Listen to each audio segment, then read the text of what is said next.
भारत में फुटबॉल की क्लब परंपरा काफ़ी लंबे समय से रही है और अच्छे-अच्छे क्लब ने इसमें अपनी भागीदारी की है और इसके कारण कई टूर्नामेंट्स जिसमें क्लब हिस्सा लेती रही हैं, मशहूर रही हैं, चाहे वो आईएफए शील्ड हो, ड्यूरंड कप हो, डीसीएम कप हो और इसी तरह की अन्य टूर्नामेंट। लेकिन भारतीय फुटबॉल को चलाने वाले अखिल भारतीय फुटबॉल महासंघ एआईएफएफ, इनकी निगरानी में जो फुटबॉल टूर्नामेंट चल रहे हैं उनका कोई अता पता नहीं होता है। अब देखिए, जब से नेशनल फुटबॉल लीग एनएफएल 1996 में इसकी शुरुआत हुई थी, वो बहुत शुरुआत तो बड़ा धमाकेदार ढंग से हुई थी, लेकिन वो ज़्यादा देर तक नहीं चली, ज़्यादा समय तक नहीं चली और सिर्फ 10 सीज़न तक ही इसका आयोजन होगा, 1996 से 2007 तक। इसके बाद फिर आई लीग का प्रपोज आया और आई लीग 2007-8 सीज़न से शुरू हुआ और 2024-25 तक चला। 2025-26 के सीज़न में इसके न होने की दलील कई तरह से आने लगी और ये लगा कि अब शायद ये नहीं होगा।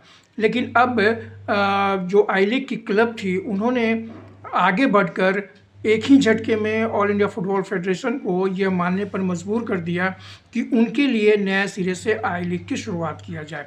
हालांकि क्लबों ने अपनी ओर से एक प्रस्ताव दिया है कि इस लीग का जो आई लीग अब तक खेली जा रही थी, उसका नाम INL इंडियन नेशनल लीग रखा जाए। अब इस पे सहमति होना बाकी है, लेकिन ऐसा माना जा रहा है कि 21 फरवरी से इसका आयोजन शुरू होगा।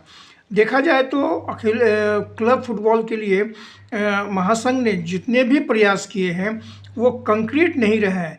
इसके अलावा आपने देखा ही होगा इंडियन सुपर लीग ISL का किस तरह से 10 साल के बाद ही डगमगाने लगे था इसका आयोजन, और किसी तरह अब जा कर के इसका आयोजन शुरू होना है फरवरी में। तो हम आई लीग की बात कर रहे हैं, फुटबॉल क्लब की बात कर रहे हैं। अब जबकि इस बार ये माना जा रहा है कि 21 फरवरी से इसकी शुरुआत हो जाएगी और इसमें जो क्लब्स और ऑल इंडिया फुटबॉल फेडरेशन ने हिस्सा लिया बैठक में, उसके बाद अब इसकी मंजूरी होनी बाकी है और मंजूरी कौन देगा? जो एक्सिक्यूटिव कमेटी है फेडरेशन की, वो देगा। इसके बाद इसमें जो 10 या 11 टीमों का प्रपोज्ड है भाग लेने का, जो पिछले साल भी थी, ये दो तरह से इसके आयोजन होंगे। पहले फेज़ में सभी टीमों को एक दूसरे से सामना करना पड़ेगा और होम और अवे बेसिस पर इसका आयोजन होगा। इसके बाद दूसरा फेज़ जो होगा, उसमें टॉप हाफ की टीमें और जो बॉटम हाफ की टीमें हैं वो 2 ग्रुपों में बढ़ जाएगी।